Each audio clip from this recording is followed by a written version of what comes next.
where the grass runs green. Rolling for glory where the legends convene. Bowls in motion, sharp and keen. Hello, everyone, and thanks for joining us on the first episode of Coach's Corner. I am Michael Patulli, joined by my fabulous co-host and coaching aficionado, Daryl Fitzgerald. Thanks for joining me, Daryl. Thanks, Mike. I'm looking forward to this. We haven't had a Coach's Corner in a long time, so it's really cool to bring it back to the channel. Yeah, it was before my time on the channel. I think you did a few Coach's Corner. It was a popular segment, but we figured we're both coaches. We might as well bring it back to the show. Why not? So to really just get right into it, we kind of picked two loaded topics today, two things that we wanted to really chat on. So the first one was, I don't know, it gets me going personally. Like it really just grinds my gears, I guess, if we're going to use that term. But what really gets me going with players or bowlers is chasing your bowl. Why do you chase your bowl? You stand on the mat, you get going, line up your shot, you throw it, and you go and you chase it, and then you pull up 4 feet light. I feel like it's a really common thing players do. They get up there, they play their shot, and then they chase after their bowl, and it's not part of their normal delivery. And I know some people shank their line as well, but I'd say the common scenario you see, I'd say it's at least 20-30% of the time as a person chases their bowl. They're obviously excited, they pull up light. What's your thoughts on the chasing the bowl conundrum? It's a good topic, and we see it debated in many social media posts and on the green as well, especially when there's a bowl chaser in the vicinity. It's something to do with, the excitement and the anxiety of wanting to see what happens to your bowl. I would wager it has something to do with wanting to be in control as well. So you get up to the head, see where your bowl went, and even though you really don't have control once you release the bowl, you want to see where it ends up. You think it's a good bowl. You're really excited to just see where it lands. It's something that you see a lot of younger players do as well. I'm kind of on the fence of it. It doesn't really bother me that much, but it bothers me as a coach, I guess. Maybe not as a player, but as a coach. I see players do it and then they come up light, like you said, and I'm wondering, why are you doing it? What are the reasons for chasing your bowl, other than to see how bad of a bowl you threw up close, I guess? What are your thoughts, Mike? Yeah, I kind of have the same response to you. Like, as a coach, it really bothers me, because one of the things that is helpful as a coach is to get your player to feel what they did wrong, or kind of as you throw your bowl, you can kind of feel it out of your hand. Okay, I'm light here. So it's one of those things that when you have a repeatable delivery or a consistent delivery, you're able to make adjustments as they occur.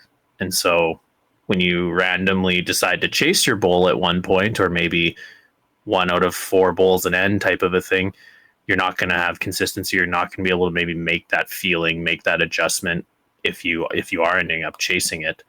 As a player, I always, I know Jack Nicklaus was a famous golfer in North America, and he was notorious for lifting his head up when he putted. And so then in his later years of his career, he would just stare at the ground for like 2 or 3 seconds after he would putt.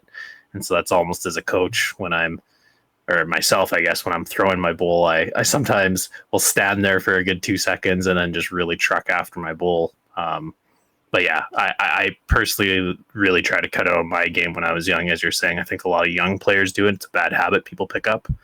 And it's something I would not really recommend putting into your repertoire unless you have to. Yeah, I mean, a big thing for me as a coach is the rush delivery. I'm a big delivery guy. We have videos on delivery that I put together over the years. If you rush your delivery, you really don't know what's happening and what's going wrong. There's a lot of fundamental parts to a delivery. Whether you're a really fast bowler, a slow bowler, you can wander off the mat. but the key is finishing your delivery. So hit those key marks: balance, a really stable motion right through, so you're going in the same direction as your line of aim. You have a good release point and a really good follow through to complete it all off. What you do before, after, and sometimes in between won't matter that much, as long as all those fundamental pieces are coming together, where you release a really good bowl on a very particular line and follow it through.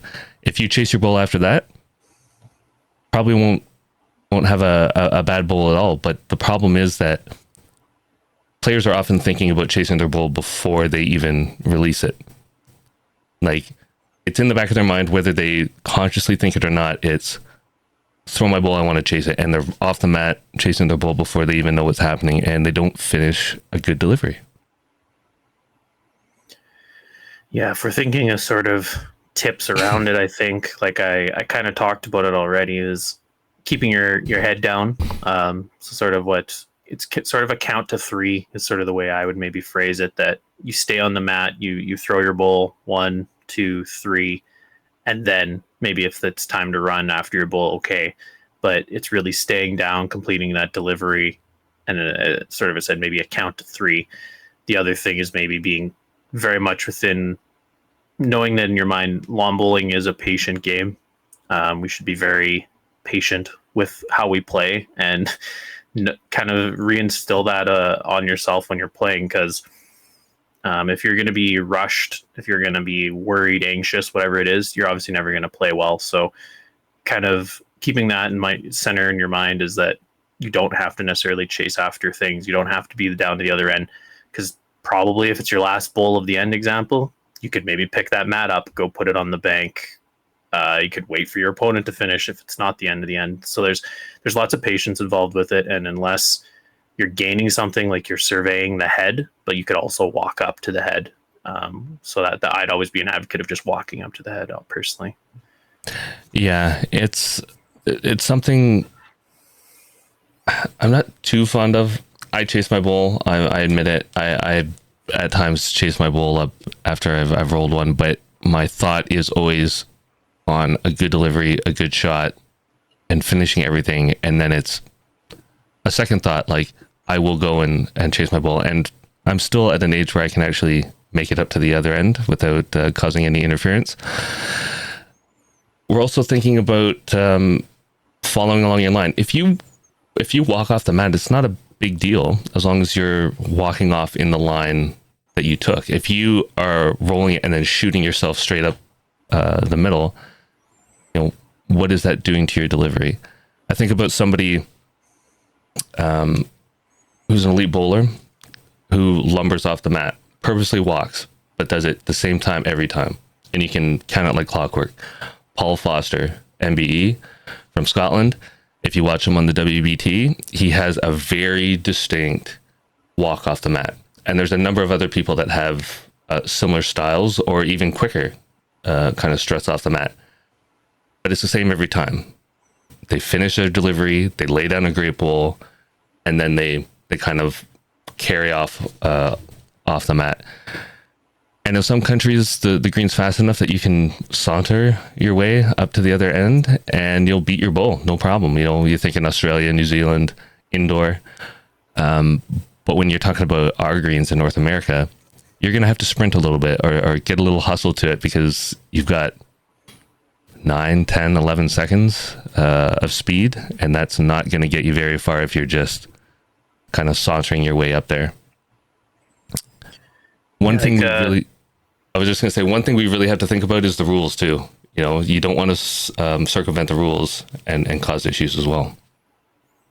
Yeah, that's a good point as well, that obviously if you're not beating your bowl to the end, you're going to be in violation of who's in control of the rink. So keep something, if you are going to be someone who quickly walks or whatever, it's just another thing to kind of probably pollute your mind, bring up in your head.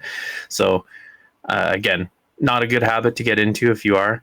I think if a funny story I have for me is, my mom is pretty notorious for this one, that she was playing, and it was a raining nationals in the late 90s there, and she ran after her bull because she had thrown it and she was going to be in violation. So she ran, slipped, and proceeded to go spread eagle and take out the entire head. Oh, no.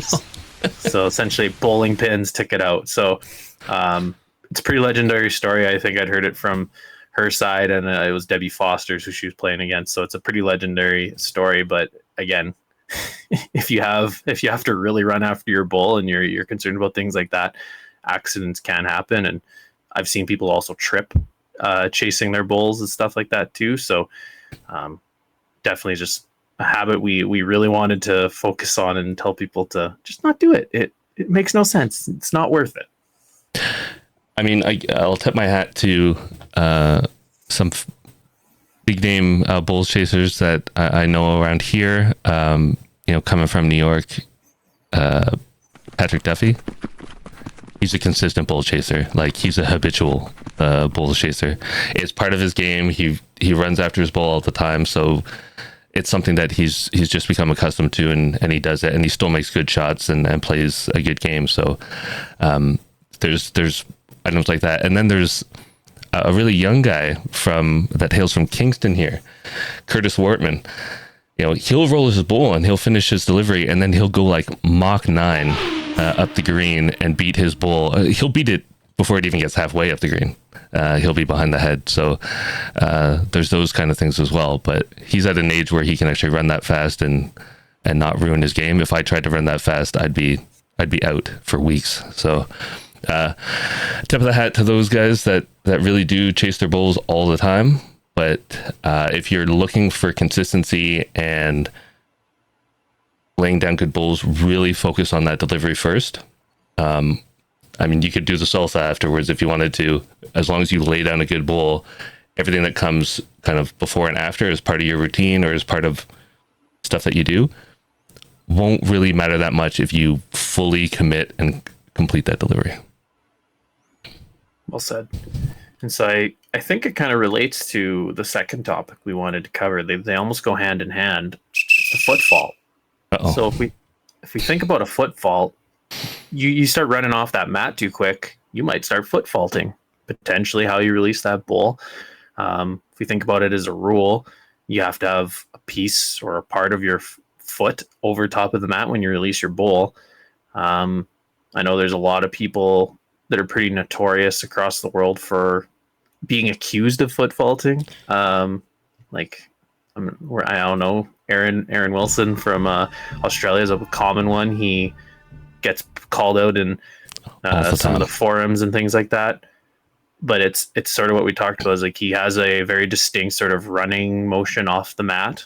There's also some different players that have been in the Commonwealth Games, things like that over the years, that don't almost have a set motion where most people kind of stand and then throw. There's some people who almost walk through their entire delivery, and part of the foot fault rule would be if you don't have a set motion, you're technically foot faulting as well. So it's an interesting topic, and again, I think you have to be very mindful of it when you're playing, that how you sort of position yourself on the mat and how you release the bull is very key, and can also affect your consistency too. That if sometimes your foot comes off in a different way, or maybe you're not standing on the mat the same way every time, you're going to not be consistent if you don't sort of have that in mind or realize what your body does when you're releasing the bull. Yeah, I mean, this is a hot topic. I mean, every BPL, Aussie Open, whenever there's highlights that include guys like Aaron Wilson, he's become the poster boy for it. It comes up all the time, and people really love to debate it, post pictures of certain key parts of the delivery to really show that there's a foot fault happening. It's one of those things that happens so quickly that it's really hard for an umpire to watch, unless they are just watching that person's feet and where they're going. And often there's not enough umpires to sit and watch one person over and over and over again. You're covering many rinks, you're covering many games, you're doing measures, all that kind of stuff. It's one of those that's really hard to enforce. When I think about it, why is it so controversial, and why is it brought up so much? At a club level, does anybody really talk about it? Not really. When you're coaching at a club level, for me, for instance, I'm teaching people to stand well within the mat. So often there's no real good chance that they're going to foot fault. But at the club level, I've never heard anybody ask about it really, or even comment on those kind of things. When it comes to an elite level, the thought is the person cheating? Are they getting an advantage by being half an inch, 6 inches if they really push themselves? Like some of the drives are pretty out there. You can see that they're clearly full faulting. Like you don't really need a slow motion camera to catch that. Is there a huge advantage? That's up for debate.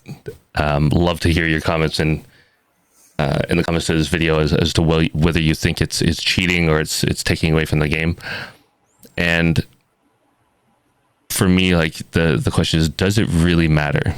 And if I'm an elite player, do I really need that kind of scrutiny all the time? Do I need that thing in my head, or have people chasing me on social media all the time, which is just it's not good mentally for a person, I don't think. So why not adjust your deliveries so you're just a little bit more inside the mat? Is it really going to affect your shot that much? Some of them line up on like the absolute top corner of a mat, which gives them no real area to move. So if they move or they jump off, they're off the mat already. So why not adjust your mat level and where you're standing? Is it really going to take away from your game? I don't think so. But what are your thoughts, Mike, on that? Yeah, like using the mat is part of the game. I think it's a topic that a lot of people have questions on, and how you use the mat, because obviously where you stand on the mat makes a huge difference on sort of the angles, and just sort of how the green maybe is working, because sometimes you're going to get a rink that maybe has a really bad run in it, that if you stand way off on one side of the mat, you can maybe get around that run, or you can kind of play through it. So it's always something that you see, is sometimes you will get players who move all over the mat, but then consistently the people who are accused of foot faulting typically are the ones who are standing right on the very tip or right on the very edge of the mat. And so then very negligible part of their foot would be covering the mat, even at the best of times. So from my perspective, obviously using the mat is something that you can do, but I think it's just, if you're even getting accused of it, it's probably something that when you maybe go back to the drawing board, you go back to the lab to start practice, you should maybe think about adjusting your delivery ever so slightly to not kind of be in the danger zone of people calling you out and maybe having umpires breathing down your neck. Because I know I have seen it before that people have called people out, and the umpires will watch you, and you could get yourself in some issues if you are playing in higher level competition. Like, I guess if we're talking about that coach, the sort of the training, or like getting yourself out of it, if you are sort of someone who's maybe had those sayings to you, like, oh, you should go work on it. First one I have is pause and check drill. Essentially, you would set your feet well within the mat and then pause for 2 seconds before your delivery. So it's pretty much you stand maybe in the middle of the mat instead of on the very edge of the mat. And then it's a pause, check what you're doing, and then sort of throw. So it's a more deliberate pausing and then staying on the mat just to see what your feet are doing. It's also good just in general as a player, if maybe you find yourself off balance when you're throwing, it's a good drill to sort of check with that, because an often thing you're going to see is people sort of falling, or not so much falling, but they kind of lunge off of a mat and then they look off balance and maybe they're not consistent with their release. This is a good drill to sort of diagnose that problem, because sometimes if you're, I don't know, the common one we always see is people have their feet together on the mat. Then when they step, they kind of get these weird sort of herky-jerky, falling all over left and right of the mat type of a thing. This drill's great. You pause, look at what your feet are doing, and then realize, okay, maybe I can go a little wider. I can stand more towards the middle instead of the very tip. I mean, it's always good to assess what you're doing and look at it.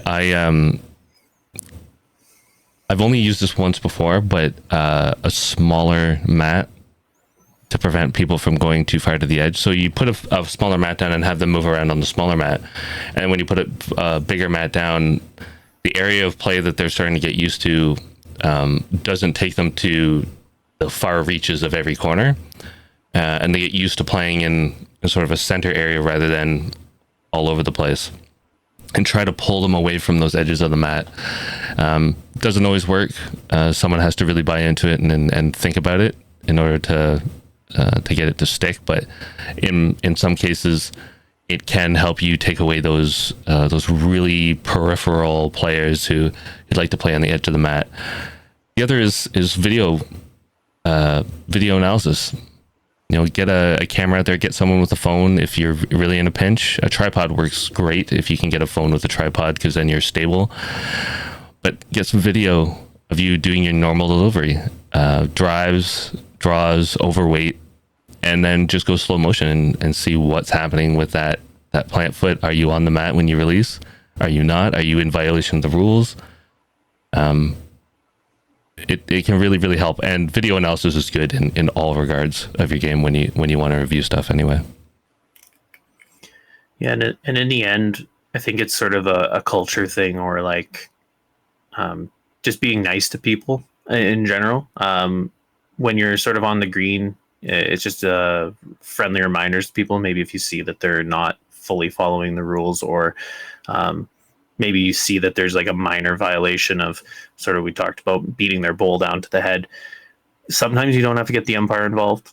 I would never advocate for getting an umpire involved unless it's really becoming a significant issue, but just friendly reminders to prevent sort of confrontation and sort of just making something bigger than it needs to be. So saying to someone, oh, like when you're throwing your drive there, you're definitely not on the mat. Just maybe want to keep an eye on that, like something like that, just like a general, and then it's something that they can then take it and be like, oh yeah, maybe I do need to take that back. But it's just being generally a good person, and sort of just working with people and sort of letting them know that, oh, this is there, and maybe you could work on it. But if, again, you need to get the umpire involved if it's a super serious competition, maybe it is something there. Yeah, I mean, social media is not a nice place, to be totally fair. People going out there and really taking it to some bowlers for alleged foot faulting, posting pictures, and then really getting the social media mob on them. It's not a great look, and it's not a great way to go, especially for our sport that, we really want to get players in there and have some fun. In the end, does the foot fault really matter? And that's kind of the question that's out there. Like, is it a rule that needs to be enforced? Is it a rule that someone is going to get a huge advantage? There's probably some obvious examples, but in many cases, maybe it's not that big of a deal, and it doesn't make a huge difference.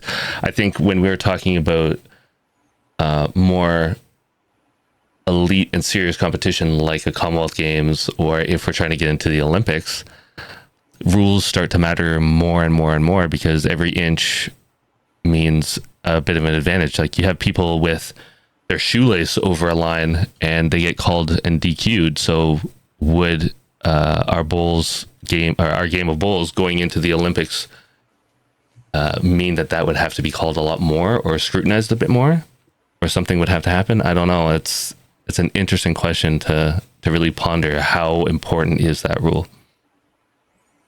Yeah, that's a very good point. I think if bowls is headed in that direction, and hopefully heading in the Olympics, are we going to get literally a umpire assigned to every single ring checking that you're not foot faulting? Like, I think it could be in the realm of possibilities. It'd be, well, I think it'd almost be unfortunate, because we're just kind of a game that's just very, gentlemanly has been the aspect for years. We'd love to get your comments, though. If you're here, we want to know what you think. Do you think it's sort of a rule that doesn't necessarily need to be influenced? Does it really give a person that much of an advantage? Let us know what you think in the comment section. Same thing with chasing the bull. Are you a bulls chaser? Why do you do it? Is it important to you? Do you think it gives you an advantage because you're able to see how your bulls finish? I don't know. let us know in those comment section. We would love any dialogue people have on either of these topics. I got a quick story about a foot faulter that I ran into at my club. I want to say it was at like a district or provincial level. In Ontario, we played districts because we were larger, probably a decade ago.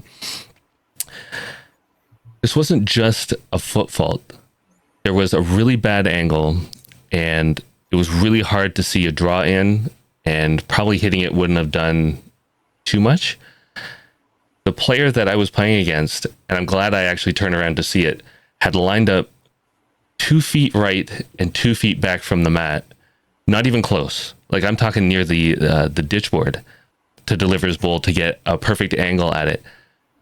I'd never seen anything like that before. I've never seen anything like that again, but I wonder if anybody has any wild stories like that where someone is just completely out of their mind doing a foot fault like that, like not even close to the mat, not lining up to even give themselves a chance of saying like, yeah, it was a legitimate delivery. I don't know. That just blew my mind. Anyway. Well, yeah, thanks for joining us here. We hope you enjoyed our conversation about chasing bulls and foot faults. We really, if you do find yourself as a bulls chaser, we kind of did give a few different things you could work on there, like just different tips we had, I guess, for the counting to 3 rule, observing yourself, sort of and then the purposeful walk when you're sort of chasing your bulls, sort of things like that to keep in mind if you are someone who is a chaser. Obviously, just things that you can maybe implement, and then with the foot fault, we'd love to hear any of your comments, as we said. Let us know, if you're a chaser, if you're someone who thinks you're a foot faulter, if you've maybe encountered a foot faulter. We'd love any of the stories people can give us too. Anything else from you, Daryl? No, we're gonna start pumping out some of these Coach's Corner videos. So if you have any questions, ideas, topics that you think would really suit this kind of format where Mike and I go back and forth and discuss rules, deliveries, strategy and tactics and so forth, or even if there's some games that you would love us to break down, let us know and we'll add it to the show and make sure that we cover those topics. Yep, well said. Thanks for joining us. One last reminder, hit those like, comment, subscribe buttons. Any support always helps the channel move along here. And with that, may all your bulls be touchers. See ya.